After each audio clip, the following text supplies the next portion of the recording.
Today's show is sponsored by Yafa Bay and her Spirit of Tepereth Metaphysical Marketplace, here to provide you and your naturally special gifts with guidance and support through your life's journey, providing you tools such as candles, incense, charms, jewelry, oils, crystals, and much more.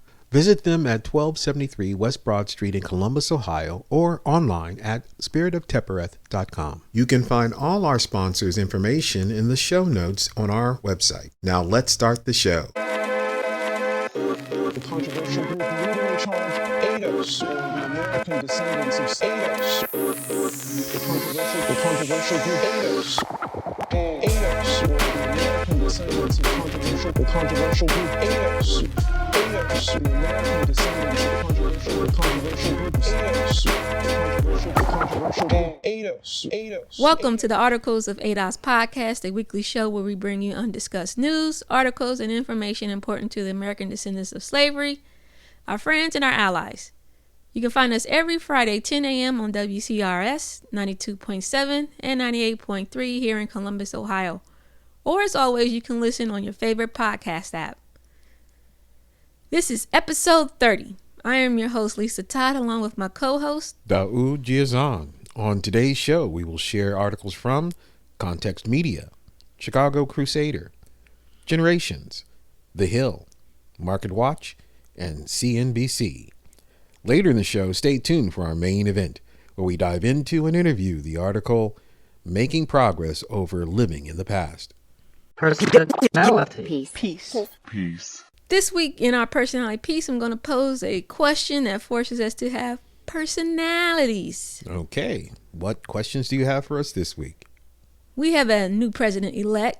Took a few days, but we got him, Joe Biden. And he gave a shout out to Black Americans in his victory speech. He said, "The African American community stood up again for me. They always have my back, and I'll have yours." What does that even mean? The same thing it meant when Barack Obama gave praise to the African American community in our hard years of protest and struggle to make a better America. It sounds good, feels good, but it means nothing. And that's the point. So, it confused me because it's like, in what way have you had our back up until this point? That's number one. Number two, it wasn't a promise or anything. Of course. It wasn't. It wasn't. To me, it spoke to the Sharptons, the Roland Martins, the HBCU presidents, everybody that always meets with and takes pictures with Democrat presidents. I'll hook you up, basically. That's presumed and hinted at, yes. The NAACP, get you a few dollars. Urban League, get you a few dollars.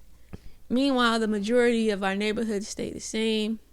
Black gatekeepers get to cash out. How did the Black community not know that that's the same thing that's been on the menu is still on the menu? Black political immaturity. Collectively, we are immature as it comes to politics. And I'm not just going to localize that to Black Americans. A lot of people have been effectively, and as soon as I say it, you'll know it, dumbed down. They got rid of civics courses, not because those cost money and because they wanted to ensure that people had more math, because of, you look at what's happened to math scores. It was an excuse to take out an educational tool that makes people at least more aware of what they should expect from government, from politicians, and the system. So that what they could not do then, like Obamacare, a right-wing, fascist-leaning type of remedy for health care, when World War II vets were still walking around and people still had an idea of civics and contribution to society, you have 40, 50 years later, people, younger generations, not even knowing the word monopoly. Think about that. We don't even use it readily every day, yet we're surrounded by all types of monopolies. So ultimately, the engineers of society who think long range are aware of what's happening now, don't mind what's happening now, help to engineer what's happening now, and therefore figureheads like a Biden who spent his career, particularly towards the Black American descendants of slavery, having his foot on our backs, he can now say truthfully that because of our lack of political acumen collectively, that we have been at his back, but in support. And he'll utilize that to attain the presidency. He utilized it to attain the nomination. He's going to go into the presidency, much like Obama, in a very similar context. Economic dislocation. He'll be excused for creating stability. What has he promised? Nothing fundamentally will change. He'll provide the stability. What were black people expecting in that first 100 days of Obama, where a black newsman even asked him, what about the black community? Here he's going to say, we've got to stabilize the society. Oh, but first there's also those promises I made to the LGBTQ/A community, to immigrant communities, to all these other Everybody people that but. did not give him any wind at his back, or who undermined and betrayed whatever wind they promised at his back. So if we put up with this as a collective, if we continue collective, which sadly too many of the baby boomers will, and they have the disproportionate amount of money, then we're going to look at more misery, because there's nothing he has to do to satisfy us, since we're so satisfied with the very little, if not foot on our backs, that he's given us 47 years. When he says, you have my back, I'll have yours. First of all, it's a lie, because majority of the black community that voted for him didn't ask for anything. ADOS asked for something. That's right. A lot of the other grassroots organizations asked for something, but of course, we were told those meetings will happen after the election. The vast majority of people that voted, they're not asking Joe Biden for anything. What are you talking about? You're going to have our back. What are you going to give them? Something that you just make up out of your head? But that's just the thing. He wasn't specific, and that's the thing. He didn't have to be specific because there were no direct demands, or what demands he got, like Ice Cube represents, he and his team kicked to the curb. They don't want us to have a demand, and we've been relied upon not to have any serious demands. Our goal has been to hold our breath, hoping that someone good who acts like they value signal us and our interests and our needs will do something. And the economic collapse of 2008 justified Obama doing nothing, so much so that blacks collectively said to themselves, well, he is going to do something for us. He just can't do it for us now. And then after they lost the Congress, Democrats, it then became, well, the brother's going to hook us up in his next term. and we do that to ourselves, hoping for a better day. Very similar to, I'm quite sure, the enslavement experience, where they said Massa's son will be better, or Massa's wife will be better for us, and we'll make it through somehow. It's seriously that type of mentality that survives to this day, that what I've shared here before about the misery index. When we wake up, which our people are capable of waking up, as we did with the tragedies that were coming out of the 1950s, land lost, and the deaths of our men and boys and girls, and the church bombing, all that. People said, we're just not going to take it anymore. And more of us, not all of us, but more of us became politically active. Well, we're going to run up against another point of misery, where it'll be obvious that basically the whites that did not get their way with this election, their significant numbers, they're not just going to go somewhere and hide. They're going to start doing some things when they feel that not enough is going to come their way. And that's going to be a challenge for Biden himself. The other things he's promised, I bet his first move is going to be doing something for the white community that's going to be obvious, that's going to help supplant white men and white women, well before he does anything for the black community, if he does anything at all. You know who I think also is on top of his list? What's that? The Florida Cubans. First of all, they're taking a hit in the sense that, okay, they didn't support Joe Biden. But politically, that strategy of, you don't have our vote, and you're going to earn our vote if we give it to you. Now, for the most part, most of them claim white and Republican. That's just, you're not going to be able to change your mind. But that's how you get courted. That's how you get the things that you want done. By being able to say, I don't have to vote for you, and as a matter of fact, I'm not voting for you.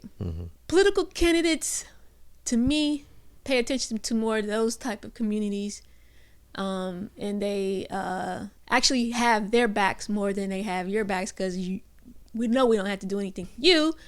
We have to do something for them that might vote for somebody else. Exactly. Which is why they put the onus on black people, particularly black male voters, as to, what happens with you is really what happens with everybody, when we all know that's not true. And it's been seriously demonstrated. We are the scapegoat. We're the scapegoat for like when Hillary lost, we were the scapegoat then because so many of us did not vote. That became the focus. It wasn't how white women didn't vote. That was like an afterthought. We are damned if we do, damned if we don't. That's right. And it's purposely done. And the only way we're going to get out of it is not from good tidings of on high, what they'll do for us. It's going to come from struggle. It was Dr. Shauna who was talking about not being able to tolerate ambiguity. Not being able to tolerate ambiguity. That's good. Ambiguity. She not being able to tolerate not knowing what's going to happen to you. Yeah. And she was right, and we're unwilling to take a loss, we're already suffering, but unwilling to be aware of our suffering. Yes. And have your party or your favorite candidates not win in order for the community to win in the end. My political strategy was that unfortunately we would have had to have another Trump term, but we needed to show the Democrats that we do not have to vote for you. We do not have to save you. You have to save us. You have to save our community. And we weren't willing to do that as a whole. And so that means the misery has to continue. Yeah. And that but means of also course, activism needs to continue as well. The lights are on. We're able to, so far, get free Wi-Fi, and so life is good. Distracted. Yeah. All right, that's it for this week's personality. Please check back next week to see how we feel about a thing or two. Catch the fire. If you're ADOS, an ally or friend, we encourage you to connect with a local ADOS chapter and help change your local politics. Our ADOS Ohio chapter in Columbus meets every fourth Sunday of the month. For more information on the time and location, visit adoscolumbus.org. You can also get more information on the ADOS movement, our politics, and the agenda. Please visit ados101.com.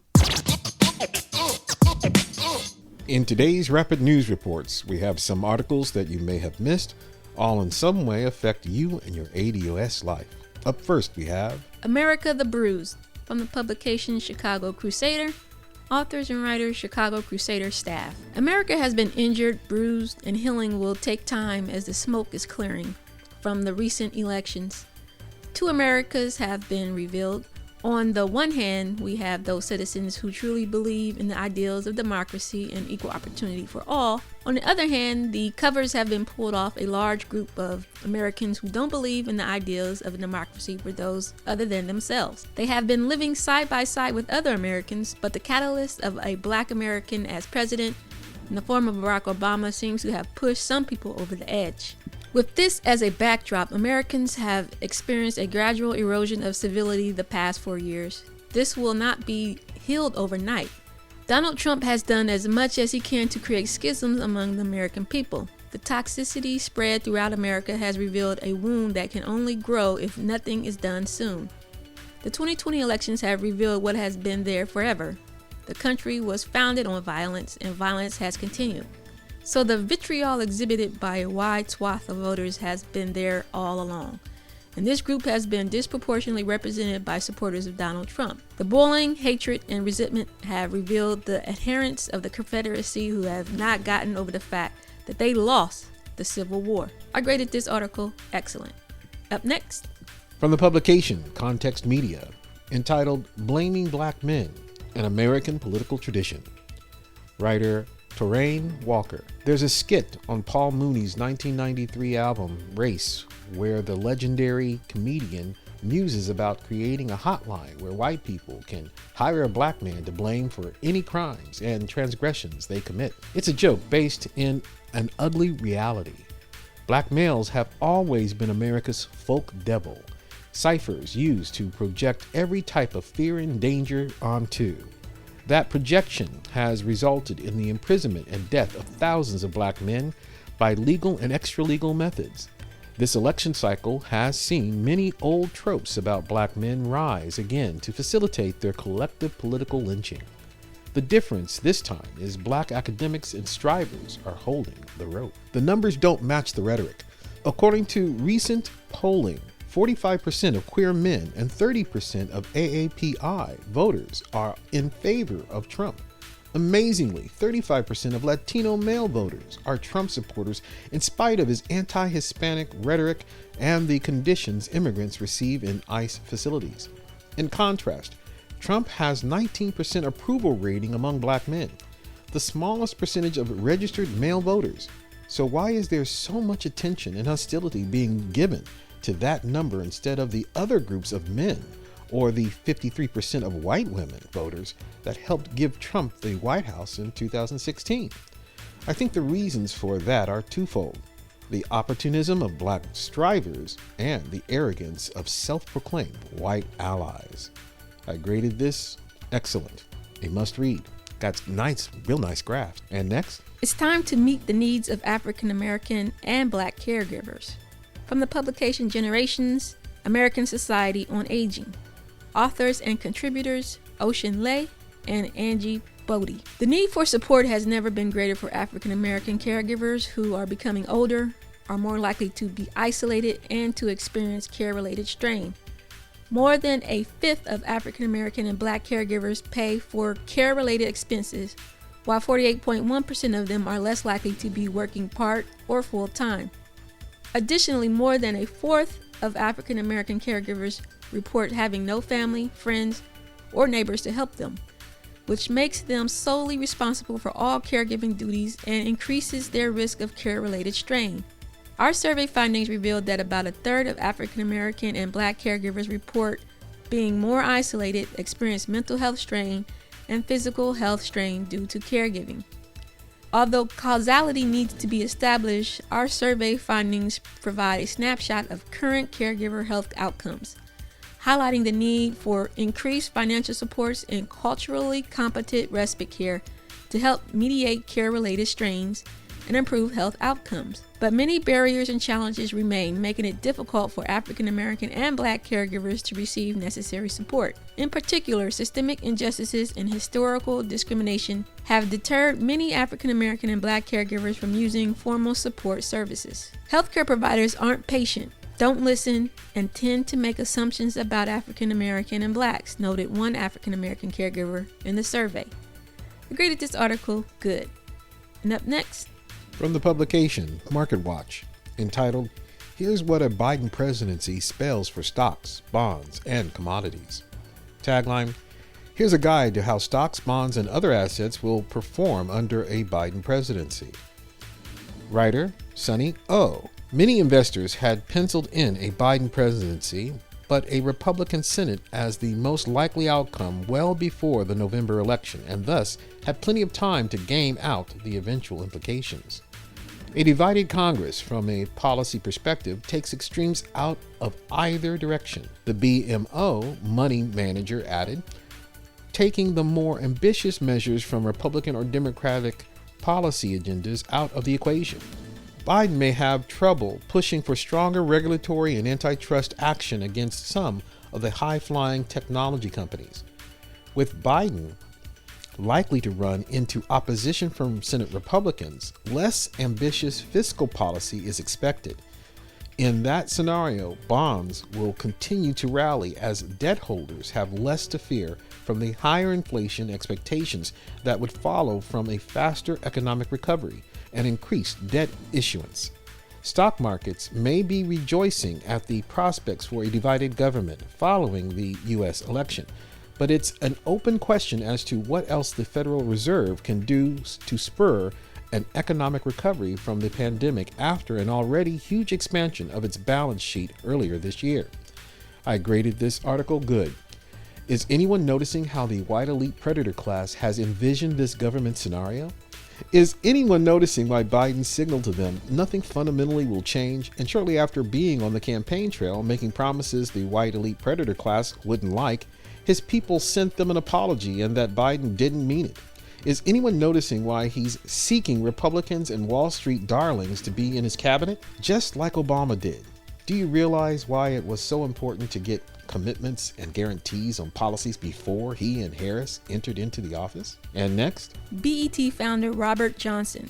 Black Americans get minimal return by voting for Democrats. From the publication The Hill, author and writer Zach Budrick. Black entertainment television founder Robert Johnson attributed an increased black vote share for President Trump to the Democratic Party offering minimum returns to the community. I think black Americans are getting a little bit tired of delivering huge votes for the Democrats and seeing minimal return in terms of economic wealth and closing the wealth gap, the job creation and job opportunities, Johnson said in an appearance on CNBC. And Joe Biden was not an inspiring candidate for many black Americans, and some of them stayed at home. Some of them voted for Trump, he added. Early analysis of voting data suggests Trump increased his 2016 share of the black vote in 2020 by between 2 and 4 percentage points.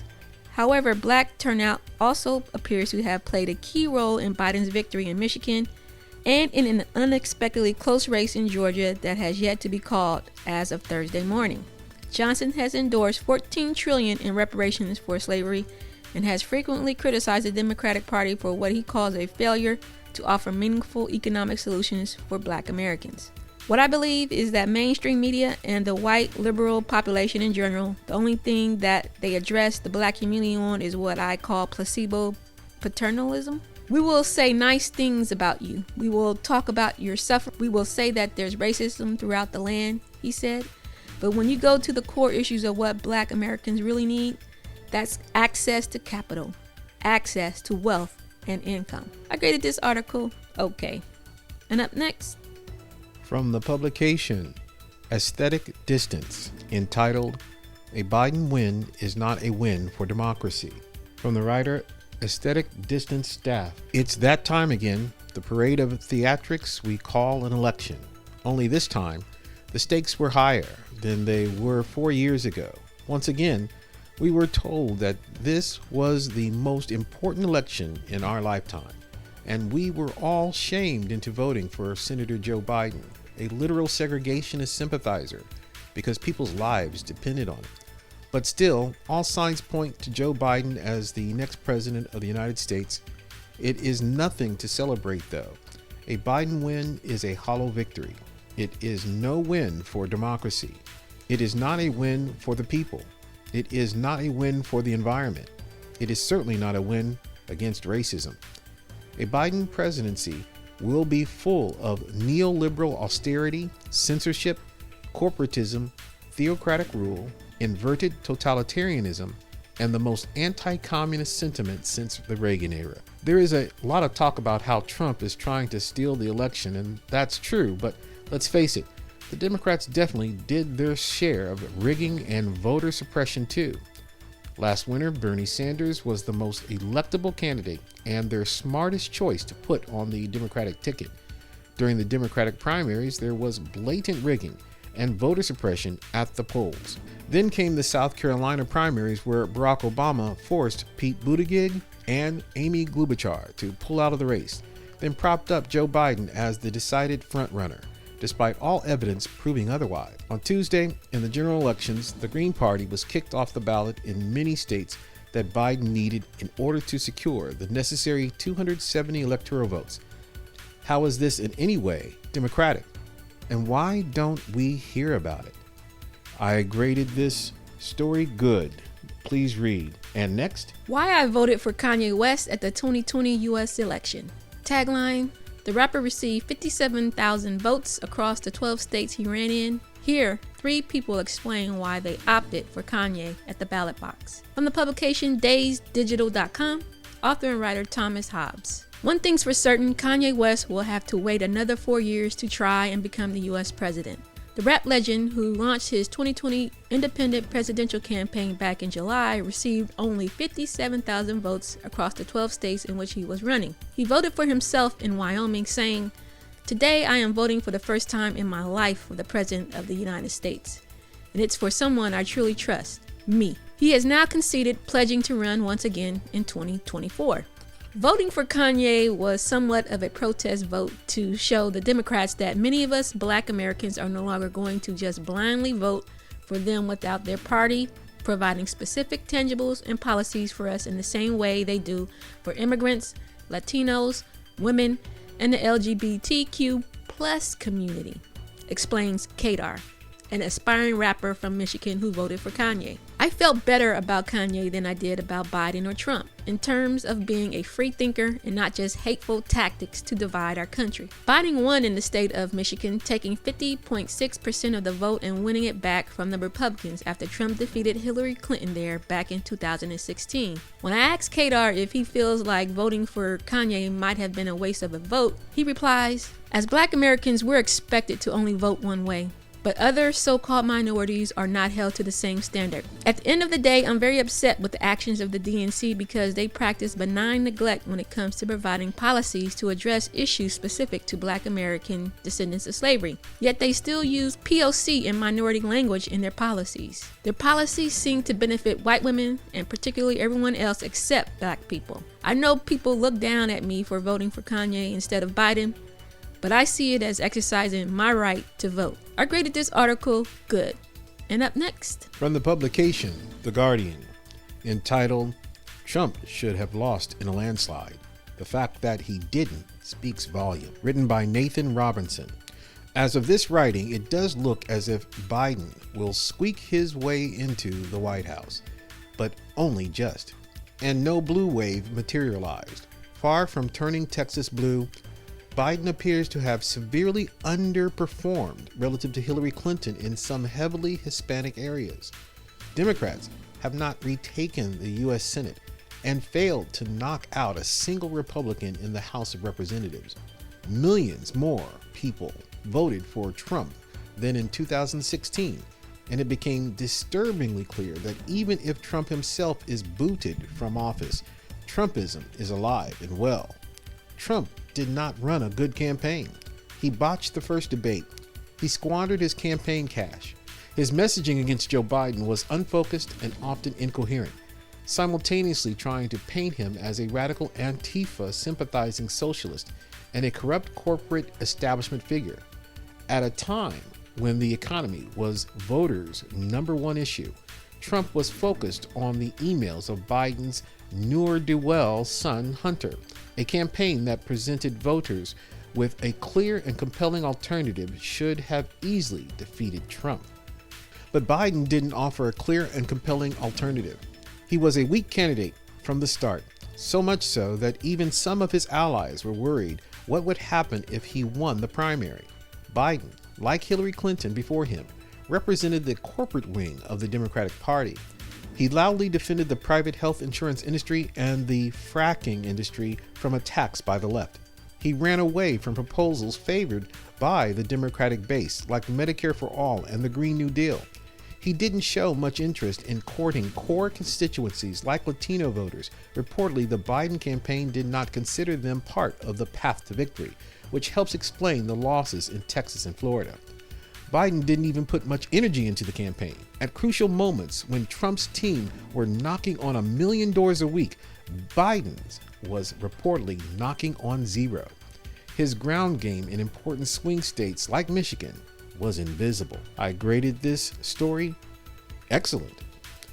A must read. And next, Trump's many gut punches to Black Americans. From the publication The St. Louis American, author and writer Mark H. Morial. Far from being a boon from Black Americans, the last 4 years have seen a dramatic rollback of civil rights protections, a surge in racially motivated hate crimes, and a deterioration of the relationship between police and the communities they serve. Shortly after Trump took office, the Justice Department, led by an attorney general who once disparaged the Voting Rights Act as an intrusive act, abandoned its long-standing opposition to a racially discriminatory Texas voter ID law. It was the first salvo in a war on Black voting rights that has continued through the establishment of a task force to promote the myth of widespread voter fraud. Opposition to the Voting Rights Advancement Act, pushing states to purge voter rolls, and the sabotage of the U.S. Postal Service to thwart mail-in voting. The Justice Department abandoned the use of consent decrees, formal reform agreements with police departments accused of racially motivated excessive force and constitutional violations. It ended the community-oriented policing services, collaborative reform initiative, a program aimed at building trust between police officers and the communities they serve. Trump himself has demonized peaceful protesters against racially motivated police violence as terrorists, and his administration opposes efforts to reform racist police practices. Last month alone, a whistleblower complaint alleged that Department of Homeland Security officials directed analysts to downplay threats from violent white supremacy and Russian election interference. An executive order banned federal agencies, federal contractors, and grantees from engaging in anti-discrimination workplace diversity trainings. And the Department of Housing and Urban Development gutted the disparate impact tool under the Fair Housing Act, which will make it harder to challenge systemic racism by housing providers, financial institutions, and insurance companies. I graded this article just okay. And up next, from the publication CNBC, entitled, "They lived paycheck to paycheck before the pandemic, then their worst nightmare came true." Tagline, roughly 1 in 3 households had trouble making ends meet right before the coronavirus pandemic. By September, nearly 5 million more people were living in poverty than before the pandemic, according to one study. Some groups, like minorities, low earners, women, and those without college degrees, have suffered the most, according to financial experts. Written by Greg Ikersi and Annie Nova. Even as the country was in the midst of its longest economic expansion in history and unemployment levels were at half-century lows, families were one home repair, medical bill, or lost paycheck away from potential disaster. Then a disaster of epic proportions hit, the COVID-19 recession. While no segment of society escaped the initial economic shocks of the COVID-19 recession, the pain has been concentrated among certain groups like lower earners, minorities, workers with less education, and women. They've also been among the last to return to work. For example, jobs for people making less than $27,000 a year are still 20% below their levels in January, while those making at least $60,000 a year have fully recovered their lost jobs, according to Opportunity Insights. I graded this report good. Just as the white elite predator robbery of the Treasury in 2008 justified and ushered in austerity for Main Street and bailouts for Wall Street, so too will this current white elite predator class robbery of the Treasury again. Notice how the white domination racist media continues to hammer in the public's mind that coronavirus equals recession, so that this time there will be no investigations as to how all this happened again. Tell me, if COVID was only to disrupt supply chains and thus economic flows for 3 months, how is it that we are now 8 months on with 20% of low-wage workers, disproportionately ADOS, not back to work? I'm still asking you to demand investigations. Join the ADOS movement. And next, politically liberal California rejects affirmative action. Tagline, California voters have rejected an attempt to reinstate affirmative action programs in public hiring, contracting, and college admissions, keeping a 1996 ban on the government granting preferential treatment based on race and gender. From the publication WFMJ and Associated Press. Author and writer Janie Hart. The campaign to reinstate affirmative action in overwhelmingly Democratic California had money, momentum, and a big name backers, including black celebrities Issa Rae and Ava DuVernay. But voters in the most populated state rejected the measure. Supporters of Proposition 16 signaled before Election Day that the race would be tight, saying that they didn't have enough time to sway voters on the touchy topic of government granting preferences in public hiring, contracting, and college admissions based on race, ethnicity, or gender, even during a national reckoning on race. The measure was passing in Los Angeles and 5 San Francisco Bay Area counties that are liberal and losing everywhere else. With more than 11 million votes tallied, 56% opposed Proposition 16 as of Wednesday. James Taylor, a political science professor at the University of San San Francisco. James Taylor, a political science professor at the University of San Francisco, said the proposition suffered from several factors. The coronavirus pandemic and racial justice protests that have left voters stressed and uncertain. The lack of a high-profile champion such as Democratic Vice Presidential nominee Kamala Harris, and younger voters who may not know much about the issue. Then again, the vote is in keeping with a state that has welcomed cheap labor of all colors, but then demanded they go back when no longer needed, Taylor said. California was founded as a free state but sanctioned ownership of black people. I graded this article good. Keep trying, regroup, double up, and bring it back. Keep trying until you get it passed. And up next, from the publication The Moguldom Nation, entitled New York Times Exit Poll Suggests 55% of white women voted MAGA more than 2016. Writer Ann Brown. The Karens came out in full force for Donald Trump. According to the New York Times exit polls, 55% of white women voted MAGA. This is more than in 2016 when 52% voted for Trump. More than 2016 after all that Donald Trump has done, all the misery he has caused, all the racism he has aroused, all the immigrant families he has destroyed, all the people who have left this life because of his mismanagement of a pandemic. Still, roughly half of the country voted to extend this horror show. Political commentator Charles M. Blow wrote in an opinion piece for the New York Times. Let me be specific and explicit here, Blow added. White people, both men and women, were the only group in which a majority voted for Trump, according to exit polls. To be exact, nearly 3 out of every 5 white voters in America are Trump supporters. Some wonder why white women would increasingly vote for Trump, considering his anti-abortion and has publicly made sexist comments. Perhaps it's because he has positioned himself as the defender of white America. However, when it comes to the making of a choice between pro-feminist or pro-white, it seems that race is more important. I graded this story fair. Good that an article pinpoints the majority group's overriding support for Trump despite the harms he's caused them and the rest of the country. Poor, and that the article devotes an inordinate amount of space to complaining about black people who voted for Trump, especially black men, entered by a British Nigerian activist. You're usually better than this, Moguldom Nation. And that's it for this week's Rapid News. All articles featured will be posted in our Facebook group and in the show notes on our website. Are you busy? Is the news coming so fast you can barely keep up? No worries. The Articles of ADOS podcast is here to help. Hit the subscribe button wherever you're listening right now, and we'll make sure you stay up to date on the news and information that affects you and your ADOS life. Time now for the main event. In this week's main event, we will interview the article Making Progress Over Living in the Past from the news channel WSET, author and writer Armstrong Williams. I'm sorry. Get over it. You recognize that? You Yes, recognize the name, huh? Oh my God, this guy. I will ask the questions. Daud will give the answers. Thank you for meeting with us, Mr. Williams. Yes, I'm happy to be speaking with ADOS. Y'all have been giving these Democrats the blues. Well, according to your article, somebody has to.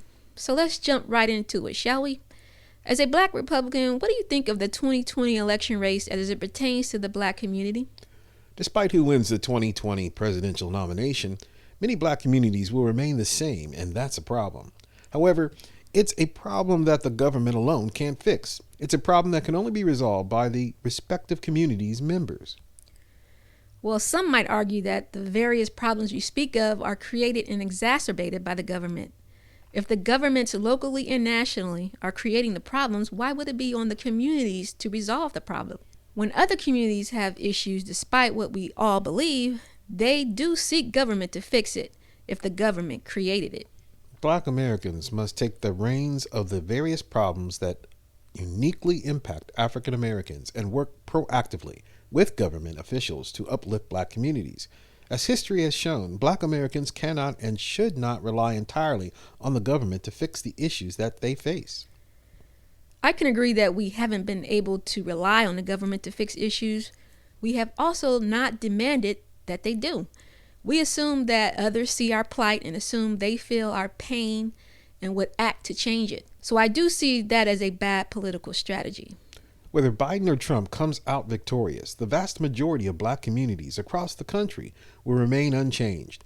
They continue to be hopeless vessels, and escaping what has become a haven for continuous poverty is an anomaly. Well, that's true. It doesn't matter who's president. The hood always stays the hood. And the backwoods of Kentucky and Appalachia never change either. And so how do you put it? A neighborhood in continuous poverty, meaning they have no wealth. How can they fix their own issues if they have no wealth? Well, the focus must become insular. Wait, what's insular?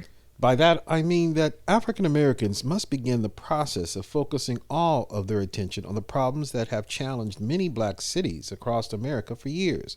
The first way to accomplish this is to become responsible as a community to one another and to take ownership of these challenges together to overcome them. That ain't gonna happen. I could tell you right now, with the trauma and the generational destruction of our families, that type of unity is not possible right now. Maybe in the future, if we are made whole, I could see us being able to work through that. But we are not there yet, and unity should not be a reason not to address or repair these neighborhoods. Well, they're unified and loyal to the Democrats. Black Americans are the only group in the United States that continues to vote overwhelmingly for one party, the Democrats. While they have been consistently loyal to the Democratic Party hasn't been loyal in return, and yet somehow the party still overwhelmingly receives support from black Americans. Haven't you and other black Republicans been loyal to the Republican Party? Do you feel that loyalty in return? Seems to me black ADOS have nowhere to run, whether it's Republican or Democrat. In return for being a Democrat, African Americans received the 1994 crime bill, which cost the American taxpayers billions of dollars and only reduced crime about 1%. Ultimately, the 94 crime bill cost the black community significantly, as it resulted in the incarceration of over 1 million black men. Perhaps the most tragic effect of the resulting mass incarceration is that it led to the destruction of the black family by leading to fatherless homes and black mothers left alone to raise young boys into men. Ultimately, this creates generations of angry, resentful young men without fathers or mentors, doomed to continue the cycle. Somehow, in spite of it all, black voters remain blindly loyal to Democrats. And you think that Republicans didn't have a hand in that bill? In fact, some, such as Texas Senator Phil Gramm, said the bill's mandatory sentencing requirements were not harsh enough, particularly against drug pushers. So once again, both Republicans and Democrats created slavery by another name. They wanted that crime bill just as much as the Dems. Let's call a thing a thing. But after the Great Recession under President Obama, black wealth was decimated, and African Americans saw their highest unemployment rate since the Depression. Yet once again, their loyalty and allegiance to the Democratic Party persisted and remained relatively untouched despite the lack of results. Listen, you're not going to get any objection with me over black people being loyal to unloyal Democrats.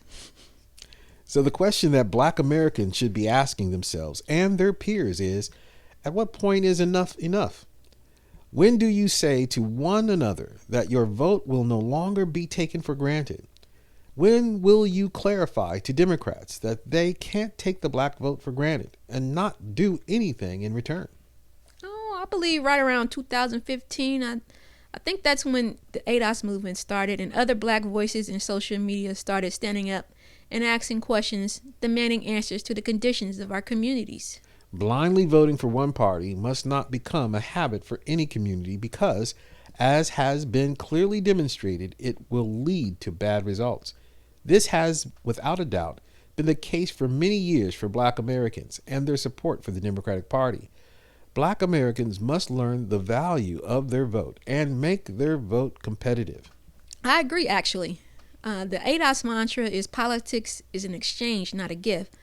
So what are the Republicans offering? Allow Republicans to earn their vote through policy and reform. It's by trusting the values they have to make principled decisions based on their faith about their future and the future of America.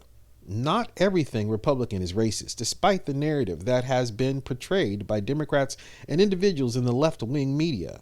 Instead, there are many policies supported by Republicans, such as school choice, economic mobility, and lower taxes that all benefit Black Americans.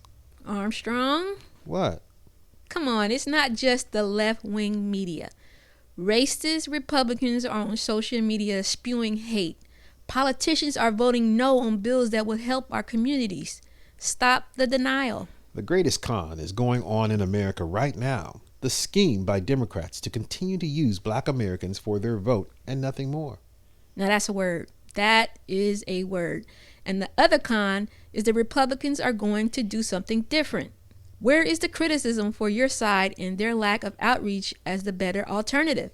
This is why more and more Black people are becoming independent. There is a saying that we often say and Black voters are regulated to, and that is voting for the lesser of two evils. I don't think you're grasping the part where your side is just as evil. Democrats have caused many Blacks to become bitter about America and their chances of success. They've caused many Blacks to look down upon themselves and to look to Democrats and an expansive government as their savior, even without results. Democrats have become the new masters of Black Americans, and if Blacks truly want freedom, they have to step away from the monopoly of their vote, become independent and demanding results from those that they support. That kind of makes sense. Still, I don't trust Republicans or right-leaning independents. I don't trust none of you, Democrats or Republicans, but I guess we got to deal with you in order to get what the community needs. Reparations. Yes, reparations. When someone continues to make the same promises over and over again, but never truly delivers, do you stick with them or do you go elsewhere? I think most people would say that they would move on because to continue to repeat the same mistake over and over again becomes the definition of insanity. You know, if more of Black Republicans weren't such smug elitists, maybe you would be able to connect your message with Black voters. But you can't shine, and neither party is up to par, and Black people should not be loyal to any party. Politics is a brute force game, and if Black America wants to truly hold politicians accountable, they can only do so by making sure that politicians know that support from Black communities isn't guaranteed because there are other options. It's time for Black Americans to make this case clear to Democrats. Enough is enough. Well, your honesty is much appreciated, but I don't have any faith that accountability from the average Black voter will be getting done with this new president-elect. The same tired scenario played out where we as a community demanded nothing for our vote. So it's going to take a grassroots organization, much like ADOS, to get it done, and not with Republicans or Democrats who both play a part in keeping us bottom caste. And as ADOS, we can't allow that to continue. It's going to take more than voting, Mr. Williams. You should know that. Well, at least consider the Republican Party. Nope. Why not? We need big government. Oh, handouts. Yep. Like the one they just gave everybody with the COVID CARES Act. The corporate bailouts that feds are giving every month, and like the tax cuts the wealthy 1% gets. You want to know why? Why? All handouts matter. Well, that completes this interview. Listeners, you can get the link to this full article on our website in this week's show notes. Coming up, we have the commentary on this article. Did we like it? Do we hate it? Stay tuned. We want to take the time to give our friends and listeners a shout out. Thank you for clicking that subscribe button and for liking and sharing the podcast. You can also continue supporting the show by joining our Patreon, where you can receive exclusive content and promotional items for as little as $3 a month. Sponsoring the show will ensure that we can continue to bring you the news and information important to your ADOS life. So head on over and join us at patreon.com/articles of ADOS. So, what did we think of this article? Did not like it. Okay. I'm trying to be nice. What didn't you like about it? Well, you know, a lot of Blacks, especially those in leadership, supported the crime bill. This is where he's not being honest. Although we also know that there were other things promised along with that crime bill that never materialized. And these same blacks later were against it as we approached the 90s going into the 2000s because of the devastations it was holding. Mr. Armstrong Williams is not being honest in terms of the fact that he was basically in line with just basically lock him up and, clean out the trash from the black community. I'm paraphrasing. That was his stance. So for him to just see it solely as a modern day talking point, which we recognize mass incarceration for the mass incarceration that it is, the new Jim Crow, he's not being honest. He was totally for that, and he was totally also for those industries that benefited from it. So there he was not being very honest, but he was doing what he's done. He adapts to the situation so he can maintain his position as a talking point, positive black image face for Republicans and their anti-black. Yes, he starts off with, of course, with the narrative that the community should fix itself, basically. That part I don't agree with. Of course, we as ADOS, our position is that it's going to take a huge government program to fix what they broke. Exactly. And so we don't put it on the bottom cast to fix and restore their communities, because they're not in a position to do that. Neither is the people in, like I said, the backwoods of Kentucky or Appalachia. Mm-hmm. That was a good point, too. So when they get handouts, then it's okay because they're seen as deserving and needing it. But somehow that doesn't get translated the same for the black community. It's the same thing with opioid overdose. There are these contradictions and hypocrisies latent throughout white domination racist societies, systems, and cultures. This is not should be a surprise. But you see, what allows people like Mr. Armstrong to function is that people remain fixated on the recent 20 years of their existence. And that is, you go back to FDR. We have the America that we have today because FDR instituted things that were anathema at that time and apparently are still anathema today, so much so that the Democratic Party is no longer loyal to what made them famous for working class America. They have slowly morphed into Republicans. I mean, everybody knows this, and everybody should operate from that instead of acting like there is really this big, that's another way he's being dishonest, because I know he's smart enough to see and realize this. There's a big discrepancy between what is Republican and what is Democrat. Notice how silent Republicans have been with regards to immigration. They kick up a little noise about sanctuary cities, but what serious legislation have they passed to thwart it? None, because they know white elite racist businessmen have benefited from the fear that ICE agents will come knocking at the door. So they're not clamoring for better wages. They're not clamoring for unionization. They're clamoring for compliance, and I'll keep the secret as long as you are. So Republicans and Democrats have, in a way, been working obviously together on many fronts and many issues. So we're not talking 1980s differences of Reaganomics and struggling lower class unions loyal to the Democratic Party. We no longer live in that world. But notice we continue to have the language. I jumped from FDR to the 1980s and now here, as though the 1980s and FDR never happened. They happened, and we need to be confrontive of people like Armstrong Williams, especially because he claims to be a black face in those Republican high places when he basically use our talking points to talk about what's going on now without any reflections on historical relevance that made our lives better in the past and could continue to make our lives better in the future, which is bigger government. Mm-hmm. Well, devil's advocate here. Uh-oh. And that is the part that I kind of sort of agreed with him on, and that was being loyal to the Democratic Party and as we witnessed just, within the last week with Joe Biden, giving our votes to a party that does not reciprocate that loyalty in return. He's right on that part.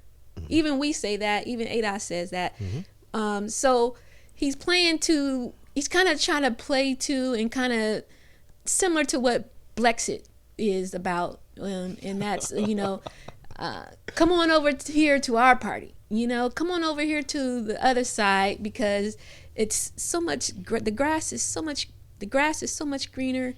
The racism is the racism is so much out of sight, out of mind, I guess.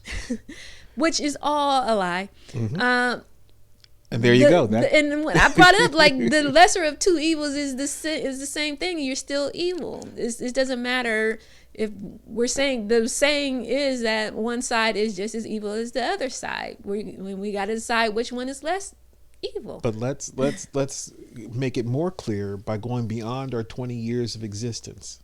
We go to the 60s when the schism between Republicans and Democrats then became more obvious and more beneficial to Democrats, who decided to utilize that fantastic force of black struggling Americans who were struggling for their rights for citizenship. They decided to appease because they could outflank the disagreements that exist between white folk. Now, the Republicans had a choice. Some Republicans did, of course, but not entirely. They had a choice, though. They had a choice to say, well, we'll outdo you better by making better the conditions of black folk, better than these bills we're passing. They had that choice. We don't even consider that. They chose not to go that direction. What did they do? They reached out to the Dixiecrat aspect of the Democratic Party, says, we're your friends. We're going to be there for you, because they decided to exploit that nubbin. And it worked well for them, even through the Carter years, which pretty much, undermined his attempts to be the president he wanted to be. And everybody knows about October Surprise. That's treason in itself. And they were never held accountable for it, only to have Republicans solidify utilizing Reagan Democrats, as they were called, that would help them to basically own the 80s and further decimate black America. Another choice they made. So if you remain locked into the recent 20 years, then yeah, you do have connections with Armstrong on the idea the Democratic Party has been a failure. Well, we knew that by 2007 when we put together, through Tavis Smiley's efforts and others, the State of Black America.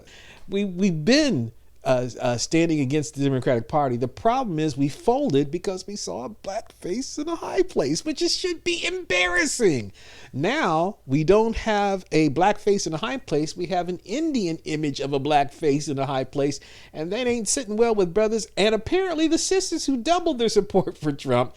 And I agree with Yvette's take on that. It wasn't because of love out of Trump, most of those votes. It was a way of protest. We don't like these lesser two evils, and we're going to go for this obvious evil because we know we're not getting the right type of Democratic Party that won our hearts in the 1960s.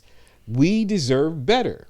And so in that sense, we align with Mr. Williams' assessment that the party of the Democrats is definitely not beholden to us, but he's not offering, notice they all do this, they don't offer specific policies and agenda items that will be a benefit to black people other than what they named. What did he name? He named, and it's so funny, and sadly it works for so many black people too, it's like, we give you right of choice. Well, that devalues public education.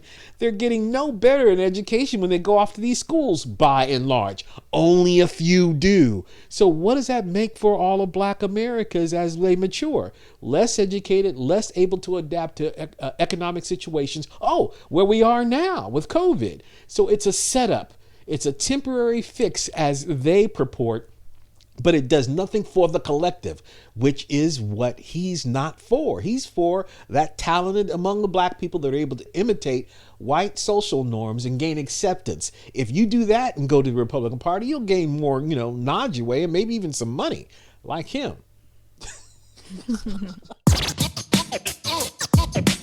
We're coming to get our check. There you have it, another week, another show. Thanks for joining us on the Articles of ADOS podcast. Make sure to visit our website, articlesofados.com, where you can join our mailing list and see the show notes for today's episode. Be sure to tune in next Friday for a new episode of Undiscussed News you may have missed. If you have any questions, comments, or feedback, send us an email to listeners@articlesofados.com. And remember, you can catch us live at 10 a.m. every Friday on WCRS 92.7 and 98.3 here in Columbus, Ohio. Also head over to our Patreon page to support the podcast as we give you weekly news and information important to our community. Until next time, family, stay safe and stay strong. Peace. We're coming to get our check. We're coming to get our check.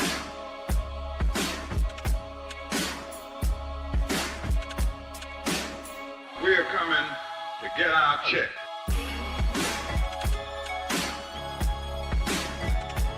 We're coming to get our check.